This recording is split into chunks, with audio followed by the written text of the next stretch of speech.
I had this wish deep in my heart to become a nun.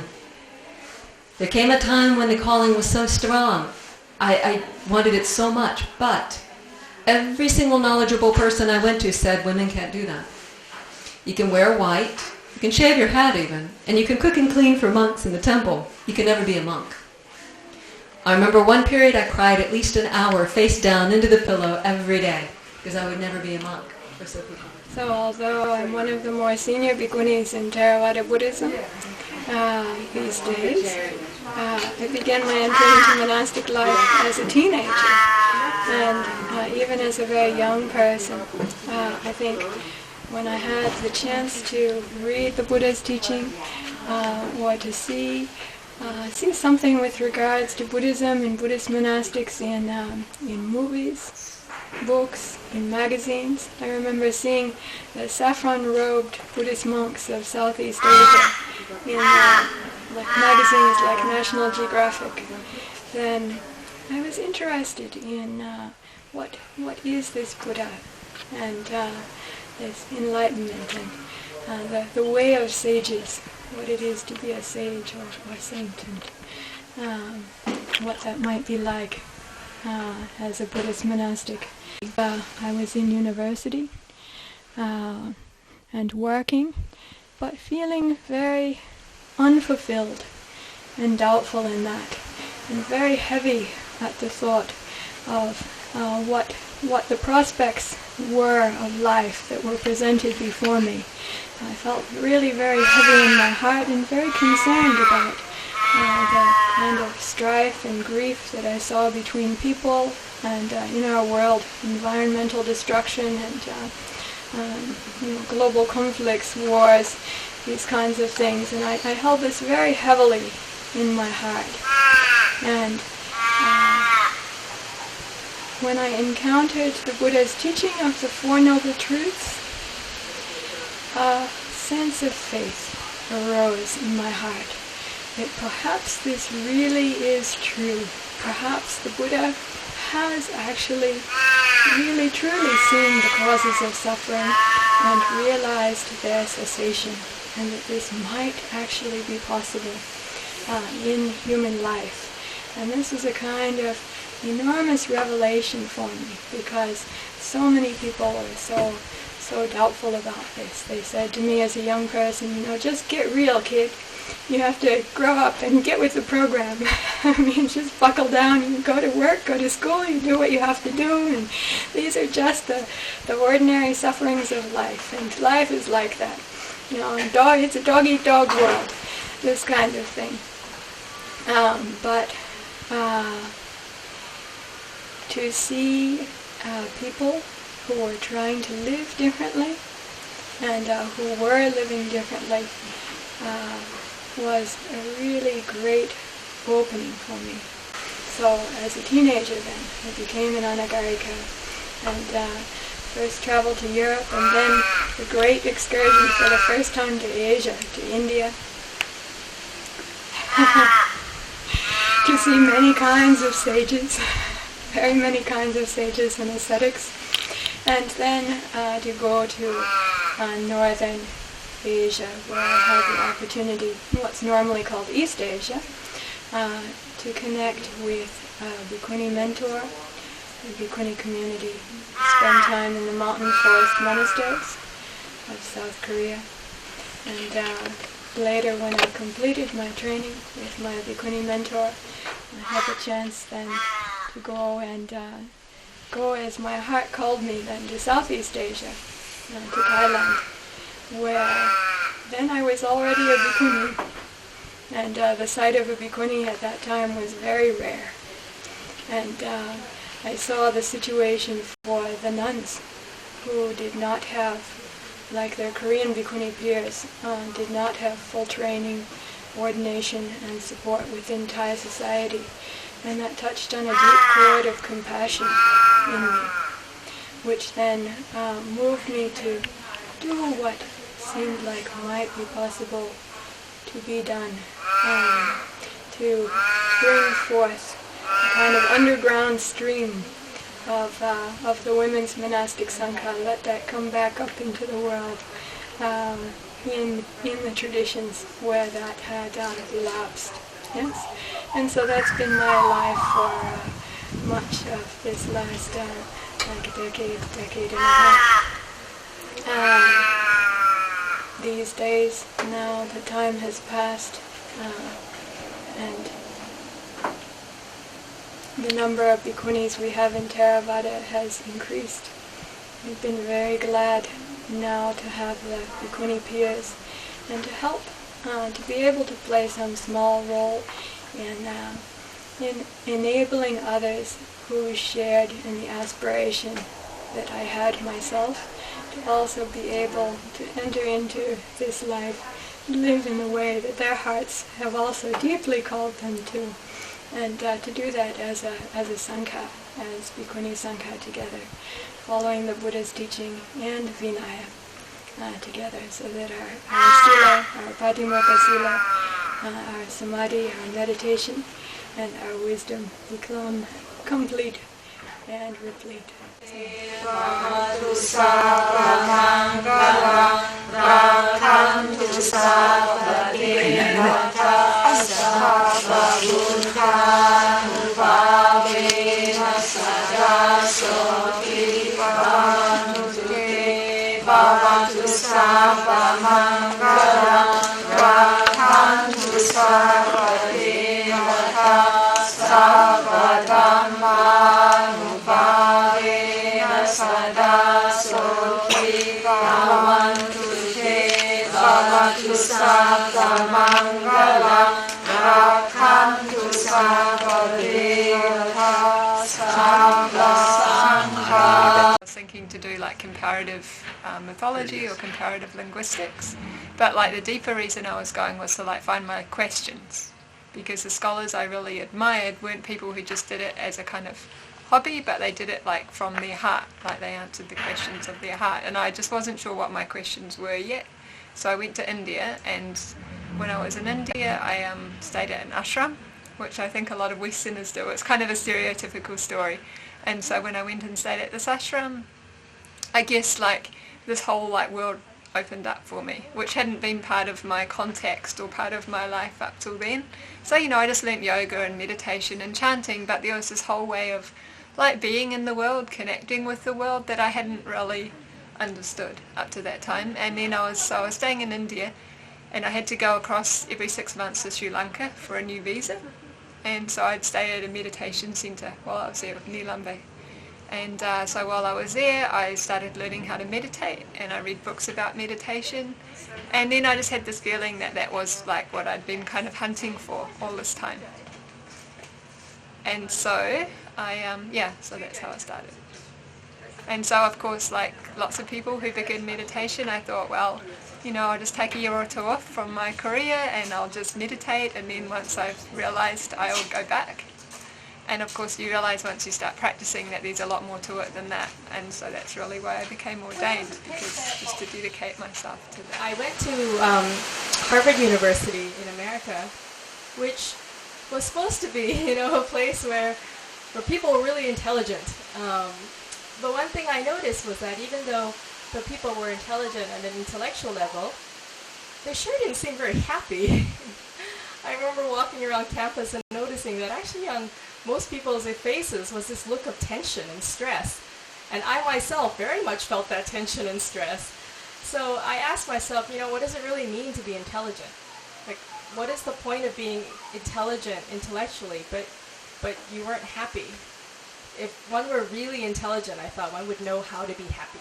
That to me seemed to be the most important thing to know and understand.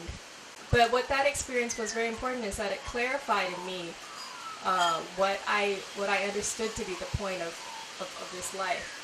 You know, what was the most important thing was to study and practice the Dhamma so that one could grow in it, to grow spiritually. And for me, that made it clear that that was the most important thing in life. At that point, however, I didn't have this idea that I would become a nun or anything like that, because, you know, nobody talks about becoming a nun. People talk about becoming like investment banker or lawyer or doctor or engineer, or, you know, those are the things people talk about. But no one talks about, like, you know, where's the best place to become a nun. So this wasn't really something that was in the air. But I knew that eventually I would like to commit myself more to spiritual practice and to the spiritual life. I just didn't know exactly how. But also I had this feeling that it seemed kind of serious. I just wanted to like have fun in my youth, you know? I wanted to just have some fun and get it out of my system first. And so in my early 20s, I just, you know, did what most people, just average, normal people do.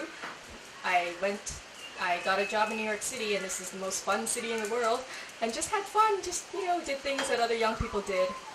But it didn't take me long to get bored of it. It was like, okay, well, this is fun, but so what? Like, after a while it gets repetitive. How many times can you go clubbing? And another important thing that happened around that time was that my mother became very ill with something that was diagnosed to be a terminal illness. And so the concept of mortality, which we kind of all think we know that everyone's going to die, I'm going to die, people are going to die, but until it actually happens to someone close to you, the truth of it doesn't really hit home. And what it did is that it made me reflect back that, hey, I don't know how long I have. This whole plan to like have fun first and then get serious about the Dhamma. I thought, well, you know, who knows how long you have. I think it's time to get serious about the Dhamma. I experienced a different kind of joy living in the monastery, and I saw for myself that it was a very peaceful and safe life. Safe in the sense that you were able to maintain your virtue without much difficulty, because the whole monastery is set up to help cultivate wholesome qualities in the heart. And so for me, that was really what I saw was the difference. In lay life, one can be trying to practice, but it's very difficult without having supporting conditions to help you try to you know, keep your precepts well and to do a little more to to let go of the self or let go of the defilements. And I found it was much easier in the monastery. It's just set up for it. You've got the routine, you've got the precepts, you've got the Kalyanamitta, the good spiritual friends, which includes fellow monastics and especially your teachers. And so for me, that all of that very much made it clear that monastic life would very much help me to grow spiritually and to study and practice the Dhamma more wholeheartedly. And so I decided to go for it. But one thing that I remember from my time as a layperson staying at monasteries in Thailand, in Thailand they always do morning and evening chanting together in most monasteries, and there's part of the morning chanting where the monks chant something that's a little bit different from what lay people chant. So there's this part that only the monks chant. And I remember there was this particular line where it was saying that, you know, the bhikkhus who are fully equipped with the full system of training, the complete system of training. And I remember every time I heard that, it would just be like this dagger in my heart, you know, this kind of, it made me really sad that wasn't available for women, that women didn't have the full system of training to really grow on the path. And I wish that there would be a chance for me one day to be able to have that full system of training. And so I feel so blessed and so grateful that I have this opportunity now to be able to have all of the Bhikkhuni Patimokkha rules, training rules to help me learn and grow in wholesome qualities. And so I think it's really such a wonderful feeling. When I took part in my first 2 Patimokkha chantings, and it's only been 2 that I've done, but it was just such a wonderful feeling to be able to feel like I have this full system of training now, and I can you know, use it not as a way to say that I'm better than other people or that I'm so much more pure now that I have all these rules, but really just sort of have a more complete textbook, you know, to learn. I was raised in Australia, coming from a Catholic background. For many years I practiced as a Catholic until I became what I call a lazy Catholic. And it was during this time, I think, of being a non-practicing Catholic, insofar as I didn't go to church on a regular basis. I didn't take communion as Catholics do. But I think the moral standards that I was given as a Catholic person has always stayed with me. I wasn't aware, I don't think, that I was actually searching for something more than what I had. As far as I was concerned, I was happy in my work. I had good friends. I had a place to stay. But obviously deep down I was searching for something a little bit more deeply. From then on, I guess I was very aware that I started looking for places and countries to visit where I could experience more of what I'd come to know as the Buddha Dhamma. It took me to Taiwan, where I stayed for 11 months in a monastery over there, training.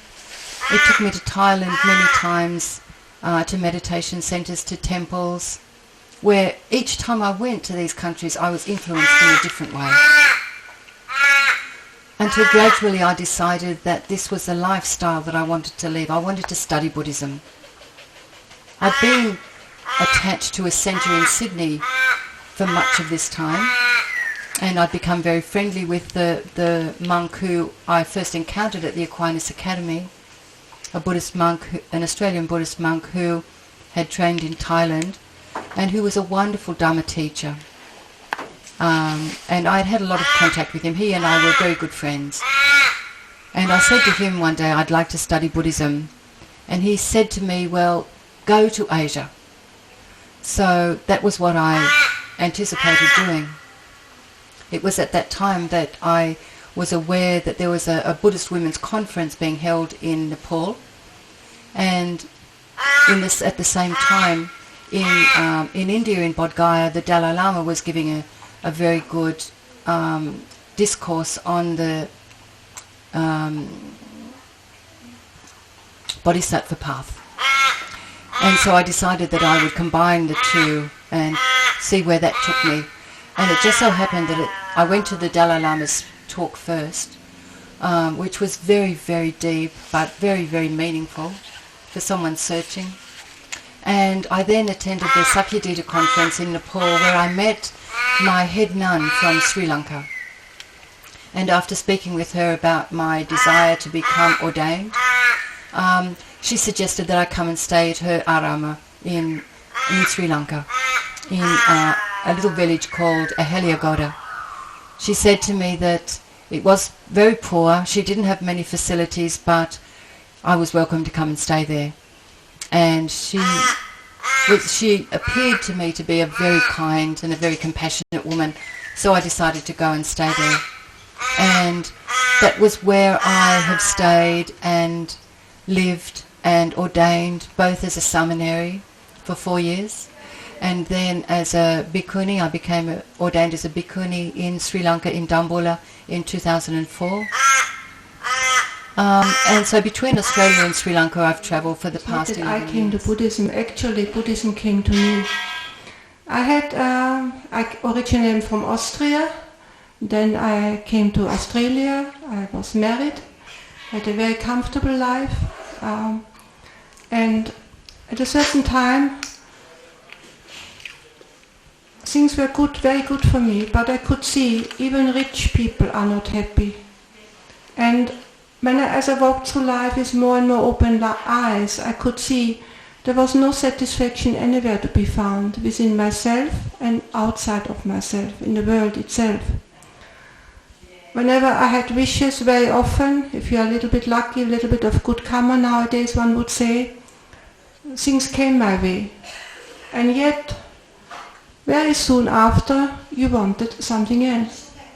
So, slowly, in that sense, even not knowing the Buddha's teaching, in my own way, being observant of life and of my own reactions, I could see there's no ending to this endless wanting. So in a way you become then not only bored but also somewhat disenchanted. And I still remember in the 90s at some point I was staying at a health retreat outside of Sydney. And as I was walking over to the reception area, the thought arose in my mind, should I play tennis or should I play bridge? And neither of them was really of interest to me. And it seems at that time my mind went into a deep, natural, calm state. in that depths of this calmness, a question arose in my mind. And I still, because it was so powerful, I still remember it until now very clearly. The question was, do I want to continue with this easy, shallow way of life, or do I want to look for the truth? And without hesitation, I opted in a very strong adhitan, in a very strong wish, in a very strong determination to find the truth. I came out of that state and continued the next few days, and yet, bit by bit, here and there, changes took place in my life. And once again, now I clearly understand cause and effect, and how powerful the mind is, and the mind is the forerunner. So also I had good friends. And there was a very close friend in the block of apartments I lived in Sydney, who was actually a Buddhist. And one day she said to me, my teacher, Munindraji from India, who was actually trained by Mahasi Sayadaw in Burma, said, my teacher is coming to visit me. I had the afternoon to myself, didn't know what to do, and suddenly remembered I had that invitation to come down to see my friend and her teacher. So I walked down and knocked on the door, and there was my friend, and she introduced me to her teacher, who was an Anagayika Munindraji. And being Indian, he was also very inquisitive. He said, and what are you doing? And of course, perhaps he meant to say, how are you? But I just really truly understood, what are you doing? For a moment, it was a very personal question. I was a little bit shocked, taken aback. But then suddenly, perhaps because of his presence, I realized I'm really doing nothing, meaning I'm doing nothing with my life. So I answered him, I'm doing nothing. But I had at the same time a much deeper understanding that truly I'm not doing anything with my life except having a good time, being of help, being of service to others. I wasn't a bad person, but still, is that all? So then during the afternoon, Munindraji said he's going to give a meditation retreat at Wat Buddha Dhamma. The abbot there was Prakantipalu. Many of you probably know Prakantipalu and also Ayakema at that time. And I knew I had to go. I had to go to that meditation retreat. So later on I told my neighbor, I'm going to the meditation retreat. So she said, you can't possibly go. You know nothing about Buddhism. She was very much an intellectual. She was from Holland. And she came to Buddhism in a different way. She went through all the major religions, studied them, and eliminated one by one. And he said, Buddhism I can accept to 80%. And for the other 20%, she went to Bodh Gaya to do a long meditation retreat. So this was her style of understanding. So I came from a totally different angle. I just said, I feel I have to go. So she was very concerned. So she rang up Ayakema and said, I have my neighbor coming. She knows nothing about Buddhism. At that time, Please of look course, after when I was her. young, we were not very rich. Yep, simple lifestyle. But the way my mom and dad cared for family and friends and neighbors, it really was something that really inspired me to be one who is of service to others. Yeah, my parents were really my very first teachers of being of service to others. Okay. Now, when I was young, I was actually educated in a convent school. Together with my elder sister, both of us were educated in the convent school. So, of course, at that time, I was like going to church happily and learning the scriptures and all that, accepting that, whatever happens to me or whoever is all the will of God. Yeah, not really questioning. It was until maybe about my teenage years that I started to see a lot of inequalities around me. Yep. And I started to question, this can't be the workings of God. God is God because He's fair. He cannot be unfair. So there must be some other reasons for why people are suffering. So during my teenage years, I actually started to ask questions like, why am I the daughter of this mother and this father? Why am I not the daughter of another pair of parents? I asked myself all these questions. So of course, I didn't stop here. I also asked myself questions like, why is this family so rich and that family so poor? Why are these people so well supported? And why are others not? All these inequalities that was going on right in front of my eyes, I had a lot of questions. Yeah? So at that time, I had no idea what Buddhism was all about. Yeah, until one day, I have an aunt who took to the Mahayana teachings in a Chinese temple. That was the first time I heard about the word Buddhism. And I was working as a volunteer in a Buddhist counseling center. And I remember telling myself one day that, in order to help people, I can't just volunteer. I need to, I think the best way of helping people is to be free from samsara so that we can be totally free from suffering.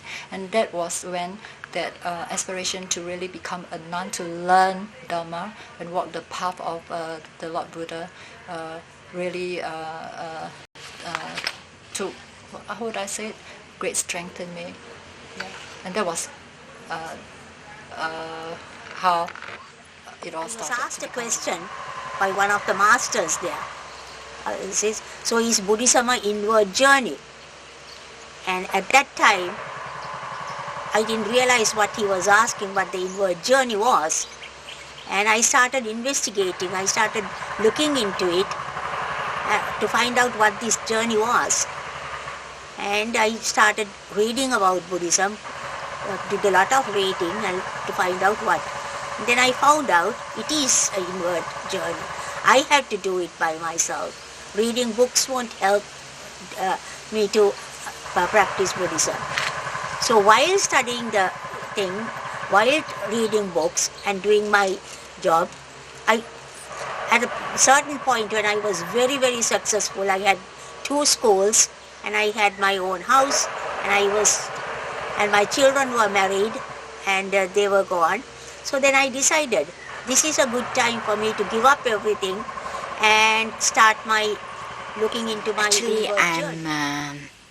I was a born Buddhist, and actually I started my spiritual practice from when I started to meditate, because before that I am just like a Vesak Buddhist.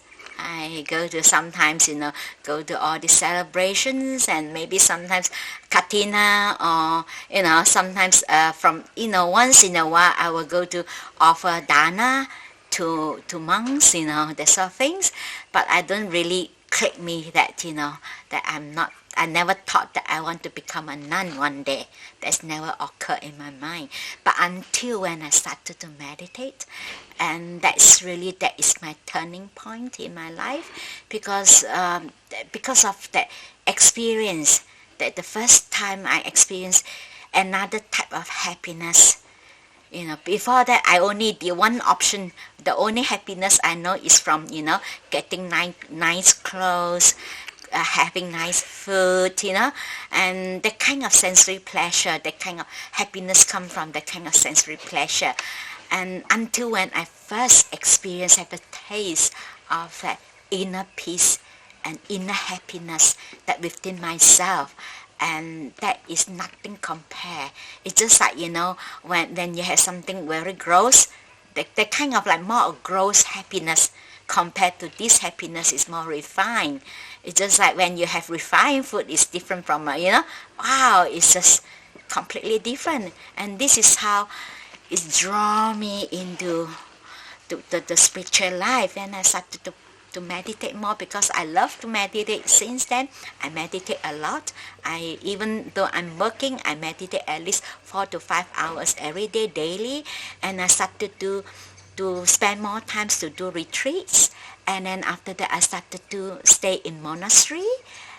And I just love it. I just enjoy the kind of lifestyle.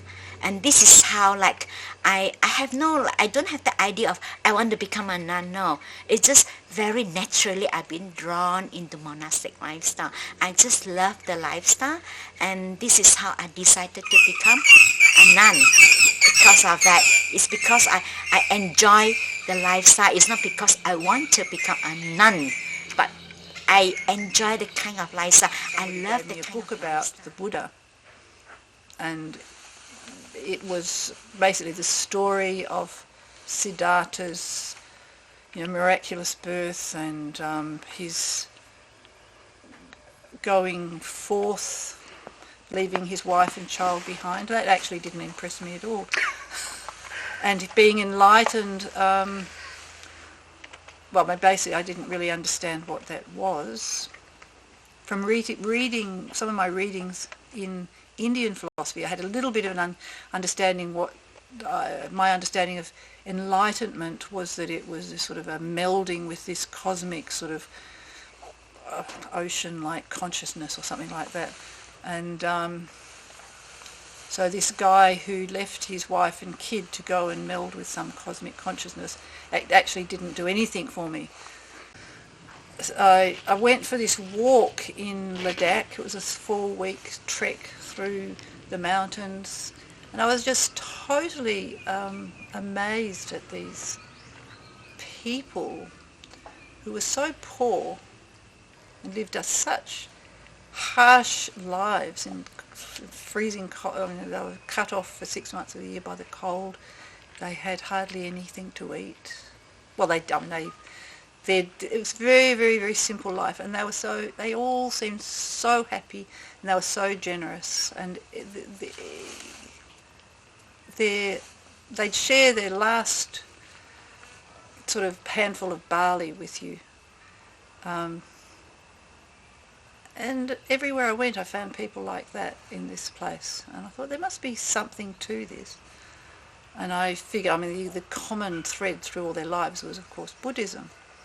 And I sort of, I promised myself that I would investigate Buddhism when I got back, and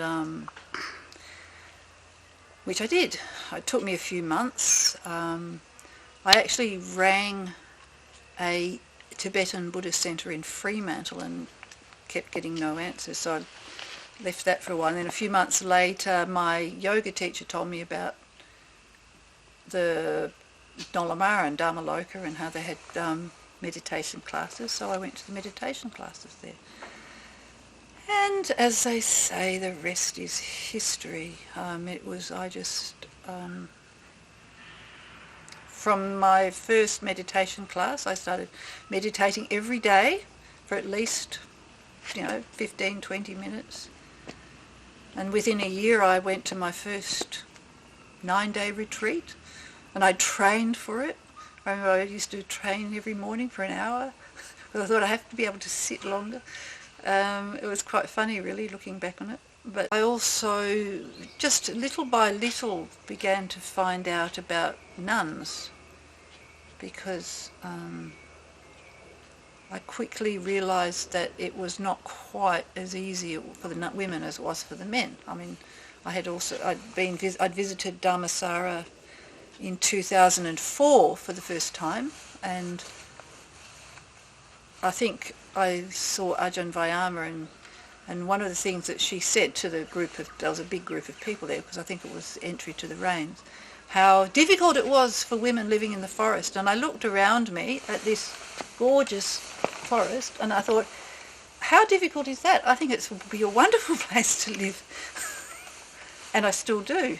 It's just wonderful living in the forest. I worked as an actuary for a few years, and when I was about 23 I failed my first exam, and then failed probably a second exam, and kind of realized this business of passing exams and sort of working crazily trying to become a big shot in the financial industry wasn't really going to solve anything. And I quit my job, and all my fellow actuarial friends bought me a backpack because they knew what I was up to, and I went to India. And for 2 years I sort of did what I wanted to do, which was trying to, even though I was sort of brought up a Buddhist, to kind of explore the range of the spiritual world. And in India, that was definitely the place to be. Like, it's a supermarket of spirituality. If you want to, try and get enlightened acting like a dog, you can do that. You can whirl around at the Rajneesh ashram. You can sing bhajans in Bengal. I tried a lot of things. And then in the meanwhile, Liam Butler, who's now Venerable Buddharakta, also who I met in Singapore, he also joined me in India. So later we were going to get married, but we were both similarly weird. So even though we were husband and wife, I think we're more like, and I think we were always just kalyana mittas, spiritual friends. So I've been asked about, how it is that a married couple ends up one a monk and the other a nun.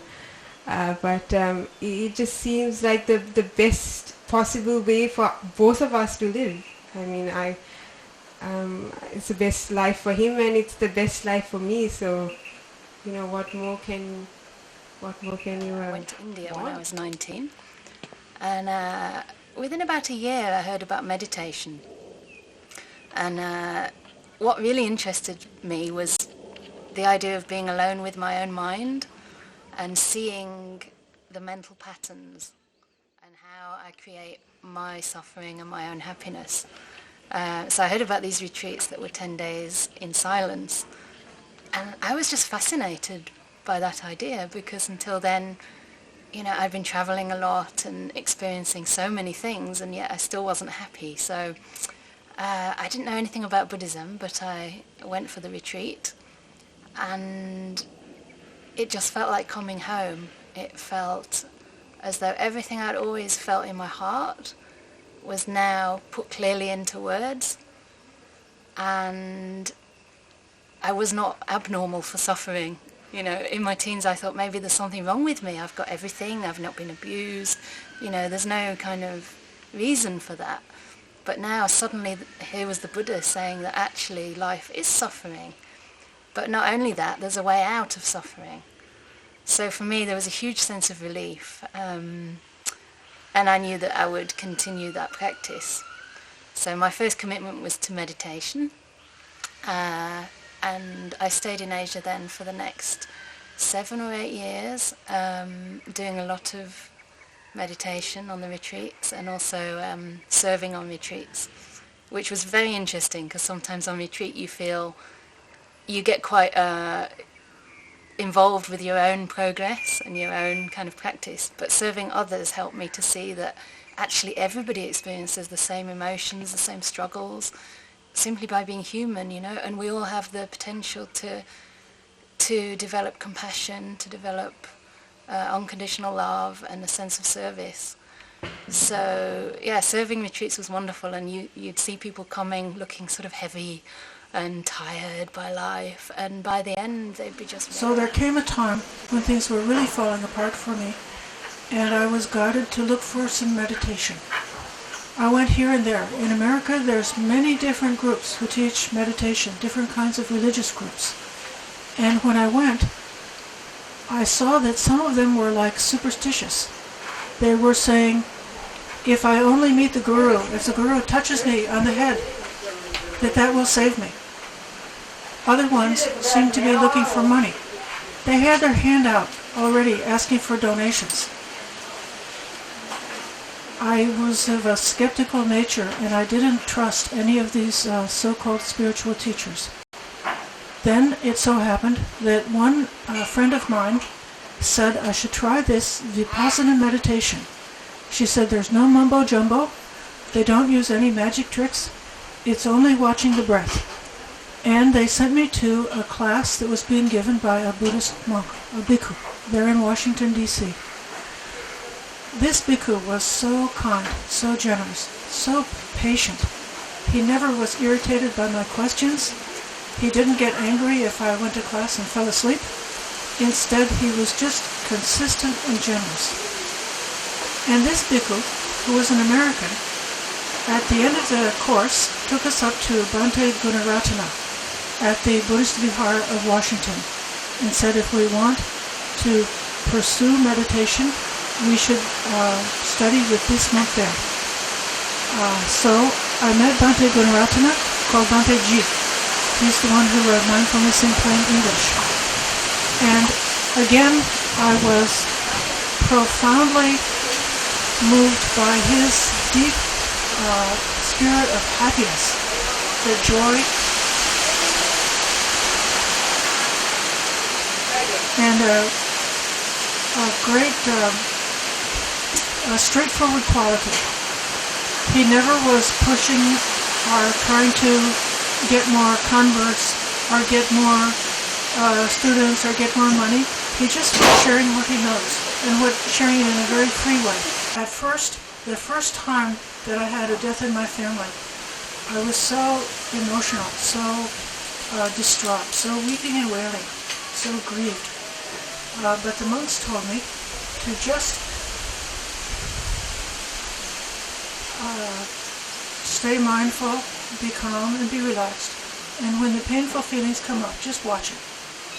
I found out by doing this meditation practice that the worst anguish, the most painful feeling, is very short, very temporary, and only lasts a few minutes. So then I knew if I have the courage to go for a few minutes, to bear the pain for a few minutes, then I know I'll be all right.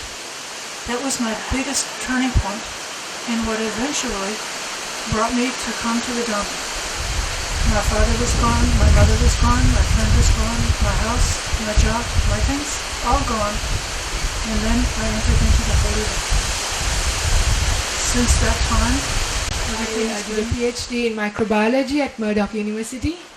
And then I was also fortunate to get a job there as a postdoctoral research fellow at the same Center for Rhizobium Studies. And in 2005, I started my job. So when I started the job, then I thought, now the life is going to be like this. And I had this view of me sitting in the same table in front of the same computer with my hair all gone grey and still doing the same things, publishing research papers and giving talks and doing all these kinds of stuff. And I thought, now that time is running out, perception was a little bit more clear. So I thought now is the time that I really should start meditating and pursue this beautiful path.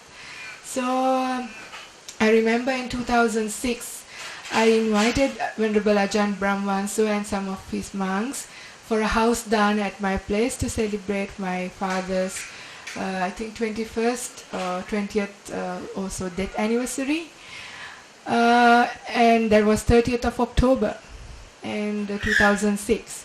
And Ajahn Brahm gave a beautiful Dhamma talk and explained the amount of merits that I gained through giving this beautiful house dana. But then he mentioned that how much more merit that is to actually even meditate for a few minutes. By this time in the back of my mind, I already wanted to do a retreat, but it was so difficult to get into a retreat. But it was like a miracle. 3 days after this house done, I got a call from the retreat organizers because I was already in the waiting list and said the place has come up whether I would like to do it. So I went to my bosses and at work. They're so kind people. So I told them that I'm really going for this retreat. I didn't even ask them, can I take the time off? But I said that I'm going. That much I wanted to do. So they were so kind, and then I did my first meditation retreat. By this time I had no idea even how to meditate. But I knew this monk was really kind, that he wouldn't punish me or anything if I can't meditate. So I thought maybe I'll have a holiday, just sleep, eat, meditate if I can, and see how it goes. So that's what I did. And in fact, Ajahn Brahm instructed in this way, so I was so happy. So after a couple of days I realized that I could in fact meditate and it wasn't so hard to do. So soon I became addicted to meditation and then became a meditation junkie. But when I went on retreats and when I stayed in monasteries, that felt like the right thing for me to do. So there came a time that staying in lay life felt like not the quite right thing to do because I was happier when I was in a monastery. So I asked Ajahn Brahm what I should do and he encouraged. Also I was very fortunate to meet, during one of my work trips to San Francisco, Ayata Taloka. So she was a really wonderful Theravada bhikkhuni. And she too encouraged me and she was really lovely and she in fact invited me to join, come and spend some time at her Aranya. So then I had more confidence. So I sold my house and I told my bosses that I would be resigning. And then I went to Aranya Bodhi and there I shaved my head and became an anagarika, a homeless one. And I remember that whole week I was walking around with so much joy and so much happiness and so much peace. It was the best thing I ever did. And that whole rains, the 3 months, my duty was to cook and look after the nuns who were spending the rains there because it was just a forest with no permanent buildings or anything. Everybody was staying in tents. We had a little caravan to cook our food. So it was quite a rough and rugged terrain. So the weather wasn't the best, my health wasn't in the best shape, but there was so much joy and peace and I enjoyed it. So after my 3 months was done, I came back to Perth and then I came to Dhammasara. It all started in 2002 when I simply didn't know what to do with my life. I was so desperate to find an answer. I just felt there's something more to it than just running from one project to the other and exhausting oneself in distractions. And I simply felt something has to change, but I didn't know what to. And as it so happened, a friend of mine told me about Vipassana meditation. And I heard that before. And she said, why don't you go and do a Vipassana course? And at that time, I just would grab any opportunity to help me in my despair. So the same night I looked it up and I found a meditation course in the mountains of Switzerland because I at the time lived in Germany.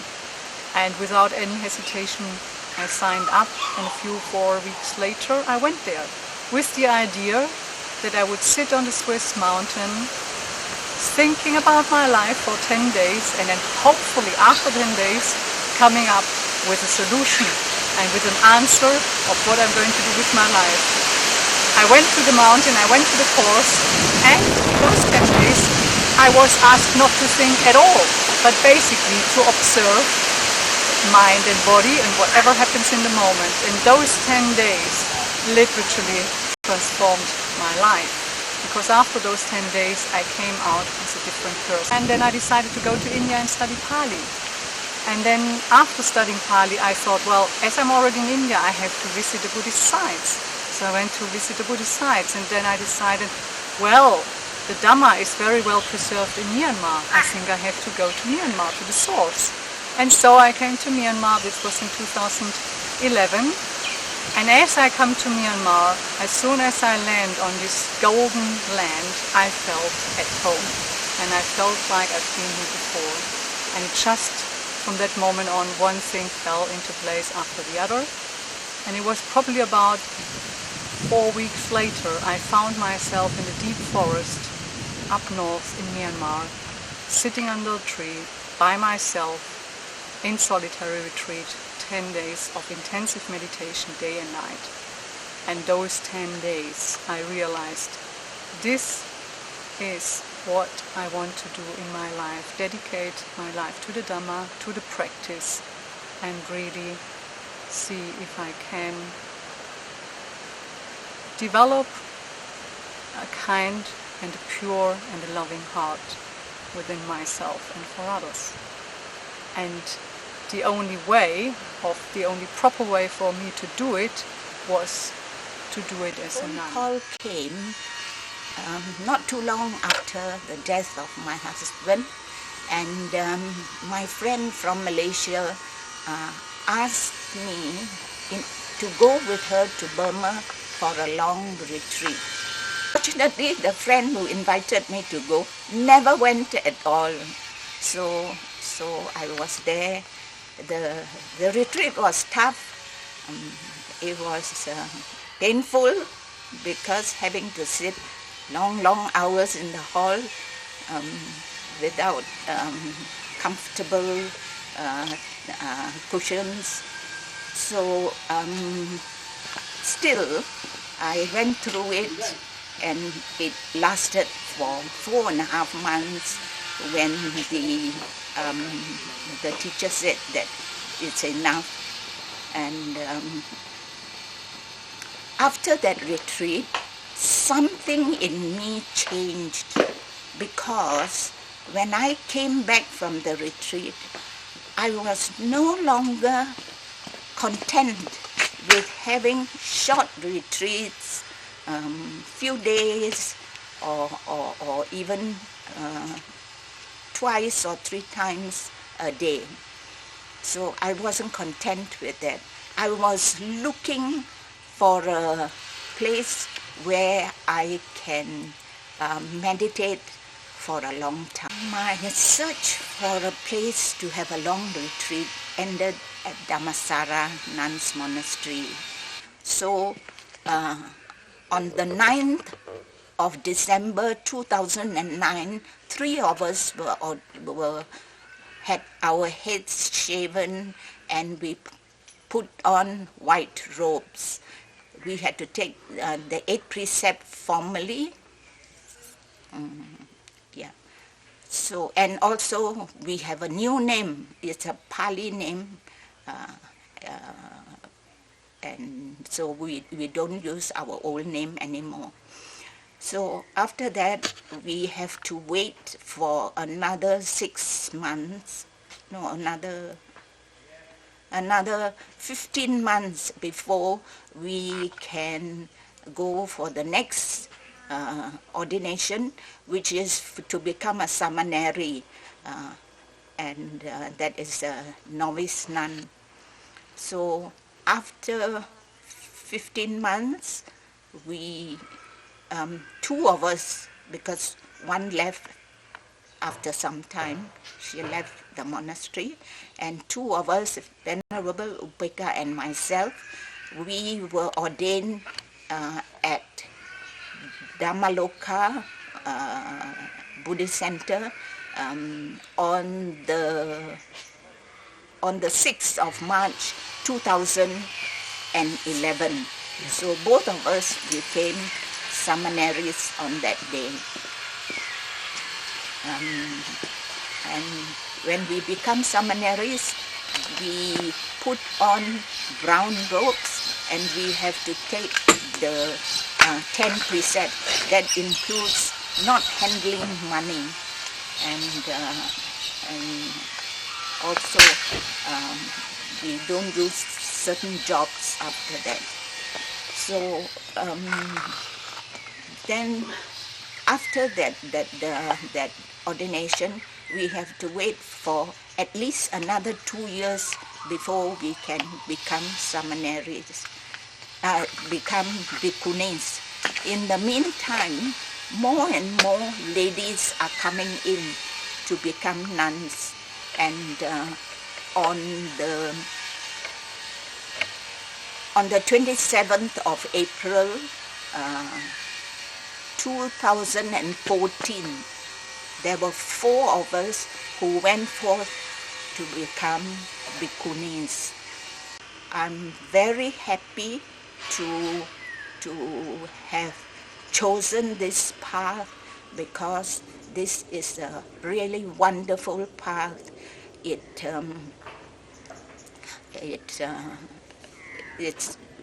a path of harmlessness, of kindness, and most of all, of a lot of letting go. So the question is, how did I become a nun? Yeah. So I had this wish deep in my heart to become a nun. There came a time when the calling was so strong. I wanted it so much, but every single knowledgeable person I went to said women can't do that. You can wear white, you can shave your head even, and you can cook and clean for monks in the temple. You can never be a monk. I remember one period I cried at least an hour face down into the pillow every day because I would never be a monk, or so people were telling me. One day I was walking through my room and the thought November 1st came to my mind. I thought, what? November 1st what? Oh, I'm going to go forth. I'm leaving the home November 1st. That was it. It was as though announced to me. So I gave notice at my job. I gave notice in the home. I started to pack. While I was packing, I had a whole big stack of booklets I picked up at many meditation centers. Something told me, go through those booklets very carefully. So I'm like, okay, I'm going through the booklets. And so something were tapping me on the shoulder saying, look. So I'm going through the booklets. And then I came to one that was an excerpt of a book by a monk named Bandhu Gunaratana, and something seemed to say, look at it. I said, okay, what? Oh, hey, there's a photo of a monk and there was an address. Again, remember, this is before the internet. When you want to know something, you want to know where to go and do this and that, you just click, you get the information. This was before that. I saw a monk's name and picture and an address. I said, oh, maybe that's a monastery. I'll put it in my address book. Then I left. I traveled around to some places in California asking questions, where can a woman go? Where can a woman go? I went overseas, I came back to the States, still searching, where can a woman go? Where will a monk give a woman a chance? And I pulled out the little book, I said, well, that little booklet, I said, well, I'll write to these people. There wasn't even a phone number, I don't think. And they wrote back and sent me some information. I decided that I was planning to go to Australia because I heard that from a bit of a temple in Australia that I could go and stay there. So I booked a ticket to go to California, and from there I was going to later go to Australia. So I first decided I would visit this place that had the, that monastery name, that address. So I took a train up to Washington, D.C., and then a friend in Washington, D.C. drove me out to this place. It was the Bhavana Society in West Virginia.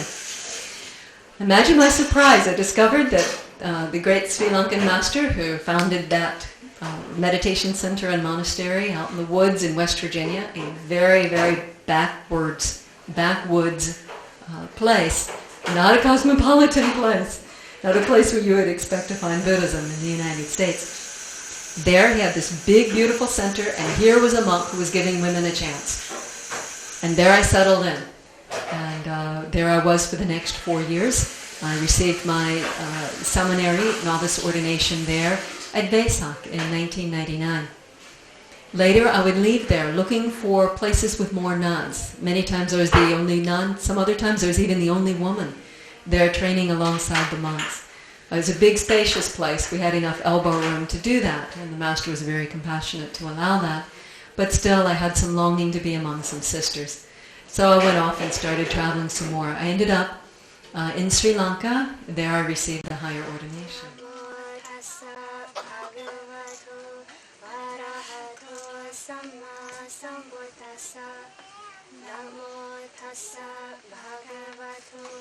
Arahato Samma Sambuddhassa. Namo Tassa Bhagavato Arahato Samma Sambuddhassa.